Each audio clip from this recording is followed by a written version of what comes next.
नमस्कार मित्रांनो, आता मी आलो आहे हिवराश्रम इथे. तुम्ही बघू शकता हे हिवराश्रम आहे पर्यटन निवास, तालुका मेहकर आणि जिल्हा बुलढाणा इथे.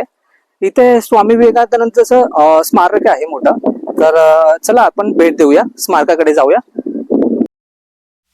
आणि ते जे स्मारक आहेत ना ते तिथे स्थित आहे, त्या साईडला तिथे एक गेट आहे. तर तुम्ही बघू शकता अशा प्रकारच्या बोट्स अवेलेबल आहेत. तर आता आपण तिकीट काढूया. आम्ही 3 जण आहोत, तर 50 रुपये पर पर्सन आहे. आणि तुम्ही बघू शकता आता